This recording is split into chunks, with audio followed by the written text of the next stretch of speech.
Livro Tribunal que condenou Jesus Cristo, Padres José e Agostinho Lema. Segunda parte, capítulo 4. Irregularidades jurídicas da sessão da manhã. Razão dessa segunda sessão, na aurora do 14 de Nissan, março. Infrações judiciárias da véspera agravadas e aumentadas, novo e sumário interrogatório de Jesus Cristo, o Sinédrio confirma de maneira tumultuada e em bloco a sentença já pronunciada, porque nós não conseguimos presentemente os juízes ao Tribunal de Pilatos. Motivo dessa segunda sessão. Logo pela manhã tiveram conselho os príncipes e os sacerdotes, com os anciãos, os escribas e com todo o Sinédrio, contra Jesus para o entregarem à morte. Caifás e os membros do Sinédrio tinham muito interesse em impedir que o procedimento da noite e a condenação pronunciada contra Jesus Cristo não aparecessem manchados de nulidade. Ora, como se viu, irregularidades gritantes haviam sido cometidas, e protestos de causar vergonha poderiam subitamente se levantar no meio do povo.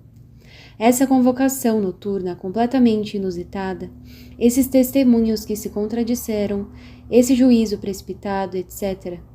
Por outro lado, era-lhes bem fácil de se obter, por uma nova confissão do condenado, uma prova ainda mais peremptória de sua pretensa blasfêmia, e então dar toda a solenidade possível à sua condenação.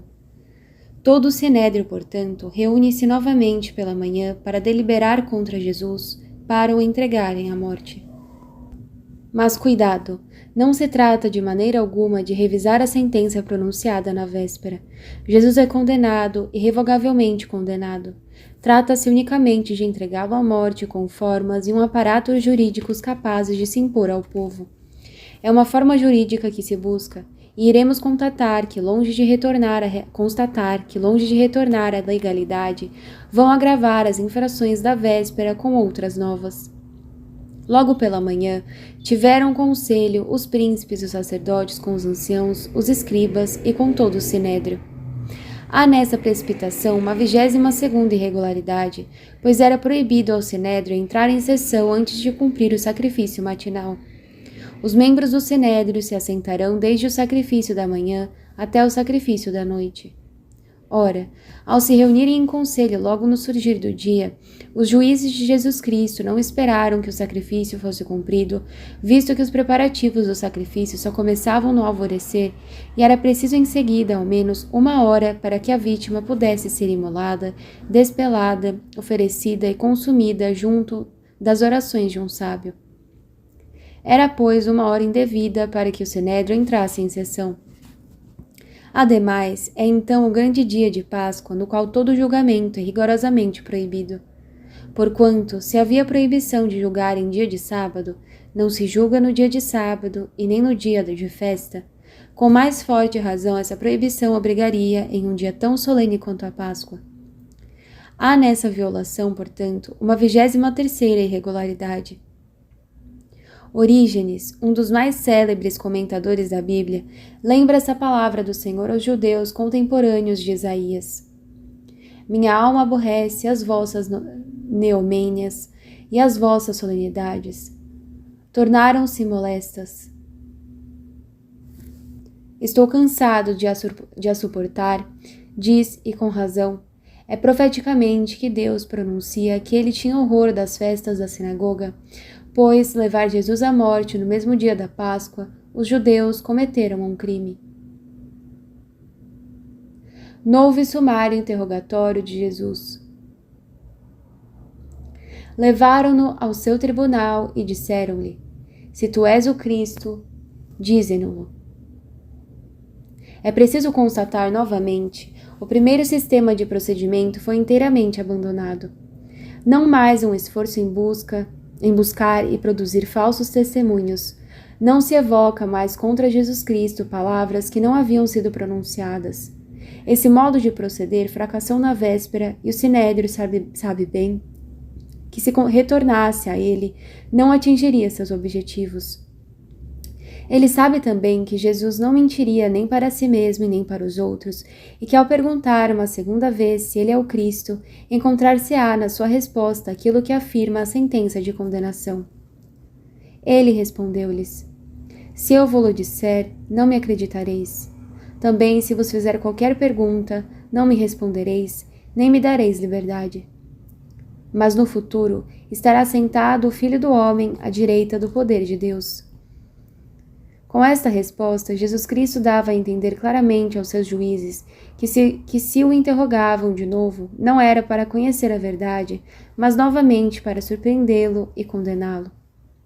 Não obstante, ele não deixa de lhes dizer: No futuro, ou seja, depois dessa assembleia coligada contra mim, e depois dessas cordas que atam minhas mãos, irei, depois de tudo o que vós tentastes contra mim, assentar-me sobre o trono do Todo-Poderoso e tomar o meu lugar à direita de Deus. Então disseram todos: Logo tu és o Filho de Deus? A conclusão tirada pelo Sinédrio era de uma rigorosa exatidão, porque essas expressões saídas dos lábios de Jesus, estar sentado à direita de Deus, não poderiam convir a uma pura criatura. Dessa forma, todos os juízes compreenderam perfeitamente que, ao dizer que o veriam sentado à direita do poder de Deus, Jesus Cristo se atribuía a mesma honra, o mesmo poder, a mesma majestade e, por conseguinte, a mesma natureza do próprio Deus. Ele respondeu: Vós o dizeis, eu o sou. Jesus repete com os mesmos termos e com a mesma solenidade a confissão que havia feito durante a sessão da noite. Ao interrogatório de Caifás: És tu o Cristo, Filho de Deus bendito? Ele respondera: Tu dissestes, eu sou. E agora que o Sinédrio inteiro lhe pergunta: Logo tu és o Filho de Deus? Responde: Vós o dizeis, eu o sou. O Sinédrio renova a sentença da véspera. Então eles disseram: Que mais testemunho nos é necessário? Nós mesmos o ouvimos da sua boca. É assim que a segunda Assembleia Geral confirma a sentença da primeira. Todas as vozes reunidas pronunciam contra Jesus a mesma sentença de morte. E os juízes, em sua pressa de ver executar essa sentença, declaram que o procedimento acabou. Que todo exame, toda investigação mais minuciosa são a partir de então inúteis. O procedimento encerrou-se, homens do Sinédrio, mas a soma das vossas irregularidades ainda não. Irregularidade, e é a 24ª, porque há, da vossa parte, como na véspera, um voto em bloco, coisa absolutamente proibida pela lei. Cada um, à sua vez, deve absolver ou condenar. Irregularidade ainda, porque havia para vós a obrigação estrita de controlar com atenção a resposta do acusado. Do momento que vós colocastes esta questão, és tu, Filho de Deus, e que a essa questão Jesus tenha respondido, vós o dizeis, eu o sou, vós deveríeis imediatamente submeter ao mais sério exame essas duas proposições contidas na resposta de Jesus. Primeiro, o Messias deve ser o Filho de Deus. Segundo, Jesus Cristo é o Filho de Deus. Não havendo feito nada disso, vós assumis uma 25ª irregularidade. E uma 26ª, porque vós haveis ditado imediatamente uma sentença que deveríeis adiar. Essa infração judiciária, já cometida na véspera, eis que vós renovais nesta manhã. Para revestir-se de uma forma regular, é até ao meio-dia que a sentença deveria ter sido adiada. Tendo o processo começado na noite da quinta para a sexta, ele encontrava-se inscrito na sexta, visto que entre os judeus os dias se contam de um pôr do sol ao outro.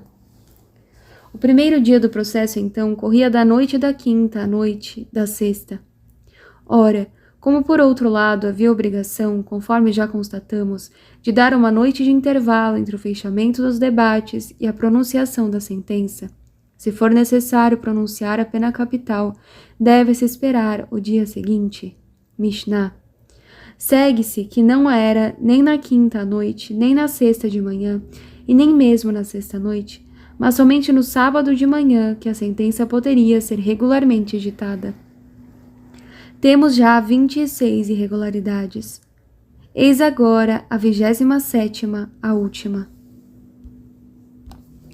A sentença de morte contra Jesus Cristo é inválida porque ela foi dada em um local público, ou seja, na casa de Caifás, quando ela deveria ser pronunciada somente na sala das pedras talhadas, obrigatoriamente dedicada aos juízos criminais, sob pena de nulidade.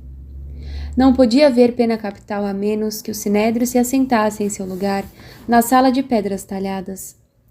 Os autores talmúdicos compreenderam tão bem a gravidade desta última irregularidade que pretenderam estabelecer, em muitos lugares, que Jesus havia sido levado, julgado e condenado na sala das pedras talhadas, onde teria se reunido expressamente o sinédrio para condená-lo. Assim se lê em Tosfot, ou Adições do Talmud da Babilônia, Tratado Sinédrio, capítulo 4, recto.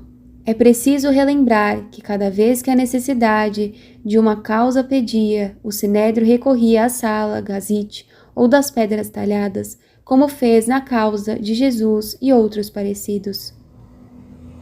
Mas essa é somente uma suposição ridícula inventada para se desculpar 6 séculos após o acontecimento. Pois a verdade histórica estabelecida pelo Evangelho e confirmado por testemunhas oculares é esta: Jesus foi conduzido, julgado e condenado na casa de Caifás. E nada jamais apagará ou desmentirá essa curta, mas peremptória palavra do apóstolo São João. Levaram então Jesus da casa de Caifás ao pretório. E agora está feito. Cristo é condenado.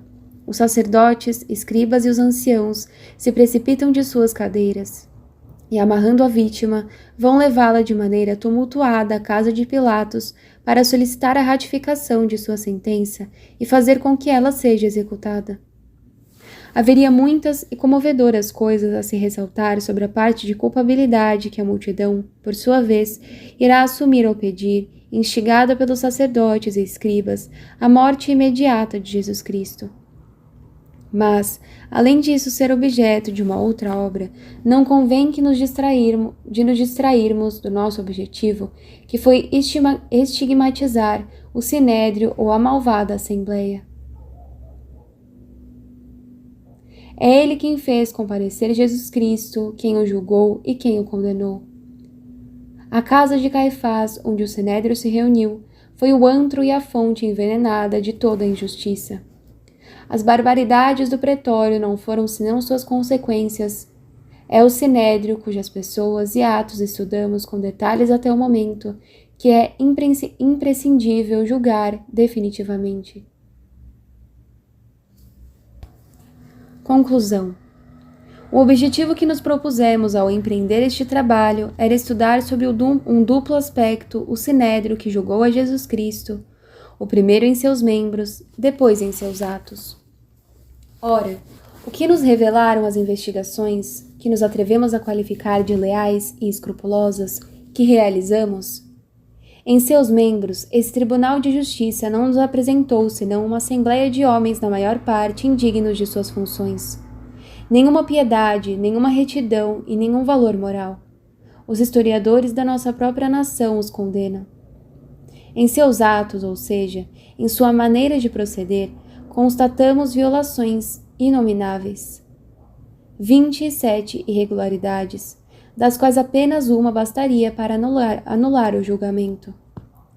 Essas irregularidades nós a contamos ao confrontá-las com o direito criminal hebraico então em vigor. Descobriríamos mais se revisássemos o processo de Jesus conforme o direito mais delicado e mais perfeito dos povos modernos. Nenhum valor moral nos juízes, nenhum valor jurídico em sua ordem de prisão. Eis, ó israelitas, a opinião que emitimos e que emitirá conosco todo o espírito sincero e toda a consciência honesta após ter lido essas páginas. Pois bem, permitam-nos vos perguntar. Diante de um espetáculo assim, não existe para todo israelita uma razão de honra, digamos mais, uma razão de justiça, que obriga a não dar por certo o veredito do sinédrio antes de ter examinado vós mesmos quem era Jesus Cristo? Sem dúvida, não pode ser um homem normal. A prova é o estranho procedimento que se seguiu com ele. É evidente que descobrir uma irregularidade em um processo não pressupõe justificar o acusado, pois pode ser efeito da inadvertência ou do azar. Mas quando em toda a trama de um procedimento, quando desde o princípio até o final de uma sessão judicial, vemos desenrolar e suceder, uma após outra, 27 irregularidades, todas elas graves, todas elas escandalosas, todas elas obstinadamente consentidas, não há aí uma irrefutável prova de que o acusado, vítima de tais procedimentos, era uma pessoa diferente? Quem era então este estranho acusado? No dia em que entrou triunfalmente em Jerusalém, 5 dias antes de seu processo, os judeus vindos de longe para assistir às festas da Páscoa, vindos do país dos partos, do país dos medos, da Pérsia, da Mesopotâmia, do Ponto, da Frígia, de todos os rincões da Ásia, dos confins da Líbia, da Cirenaica, da Creta, do Egito, de Arábia, de Roma. Esses judeus, diante do espetáculo de seu triunfo e do entusiasmo popular, perguntam-se cada um em sua língua: quem é este? Esta é a pergunta, ó israelitas, que o espetáculo da injustiça, mais ainda do que aquele de um triunfo, pede que hoje vos coloqueis a si mesmos. Quem é este a respeito do qual o Sinédrio violou toda a justiça? Quem é esse que à violência de seus juízes se opôs à sua doçura? Quem é este que bebeu a água amarga do Cedron, como Davi, e foi vendido como José? Há 19 séculos de distância, uma vez apagado o tumulto e extintas as paixões, qualquer israelita leal pode resolver facilmente essa questão com a Bíblia em mãos. Quanto a nós, vossos irmãos segundo a carne, sabemos quem é ele há 20 anos. E jamais voltamos sem profunda emoção nossos olhos e nossos corações para esta página da nossa Bíblia inspirada, que vós permitireis colocá-la diante de vós. Meditais esta página, ó israelitas. Ela vos revelará quem era o condenado do Sinédrio e, ao mesmo tempo, ela vos fará conhecer o que deve ser, aqui embaixo, o último ato do povo judeu antes de entrar com suas tribos e suas famílias na terra prometida da Igreja e, mais tarde, na terra prometida da eternidade. Eis então essa página, ela é do profeta Zacarias. Naquele dia, o Senhor protegerá os habitantes de Jerusalém. O mais fraco dentre eles será tão valente como Davi, e a casa de Davi surgirá aos olhos deles como Deus, como um anjo do Senhor. Naquele dia procurarei esmagar todas as nações que vierem contra Jerusalém. Derramarei sobre a casa de Davi, sobre os habitantes de Jerusalém, um espírito de graça e de preces, e eles porão os olhos em mim. Quanto àquele que transpassaram, chorá-lo-ão com pranto, como se chora um filho único. Terão dele um sentimento como se costuma ter na morte de um primogênito. A terra chorará família por família, a família da casa de Davi à parte, com suas mulheres à parte, a família da casa de Natã à parte, com suas mulheres à parte, a família da casa de Levi à parte, com suas mulheres à parte, a família de Semei à parte, com suas mulheres à parte. Todas as outras famílias se lamentarão, família por família, com suas mulheres à parte. Se alguém lhe disser: que ferimentos são estes entre os teus braços? Responderá: recebi estes ferimentos na casa dos meus amigos. Ele, o povo, invocará o meu nome, e eu o ouvirei. Dir-lhe-ei: tu és o meu povo, e ele dirá: Javé é o meu Deus. Diante dessa descrição, diante deste diálogo, diante dessas chagas nas mãos e nos pés, quem de vós, ó israelitas, não reconhecerá, se ele age de boa fé e se a graça se digna alcançar-lhe, o homem-deus condenado pelo Sinédrio? E nossos pais, infelizmente, não o conheceram, mas seus filhos o reconhecerão um dia. Cada um deles dirá: Senhor meu e Deus meu. E ao reconhecê-lo, Lhe pedirão para contemplar as chagas de suas mãos e seus pés, e aproximarão seus lábios a essas chagas, e sobre essas chagas deixarão correr torrentes de lágrimas. E a terra se comoverá diante deste espetáculo. Todos os homens chorarão com eles, família por família, com suas mulheres à parte. Esse dia de sublime e emotivo reconhecimento, a nós que escrevemos estas páginas, não nos será dado contemplar na terra. Teremos abandonado ela há muito tempo. Mas desde o alto do céu, onde Deus, assim o esperamos, nos fará a graça de nos receber, nós nos uniremos ao nosso povo convertido e arrependido. No céu não há mais lágrimas, e é por isso que pediremos emprestadas para oferecê-las a Deus as lágrimas dos nossos irmãos. Casa de Davi, casa de Natã, casa de Levi, casa de Semei. Quando resplandecer o dia deste lamento, que ferimentos são estes entre os seus braços? Neste dia, lembrai-vos dos 2 filhos de Israel, sacerdotes de Jesus, que escreveram estas páginas. E em troca das horas que consagraram a este trabalho, vertei como homenagem algumas de vossas lágrimas. Vertei-as em seu nome, aos pés daquele a quem o Sinédrio condenou,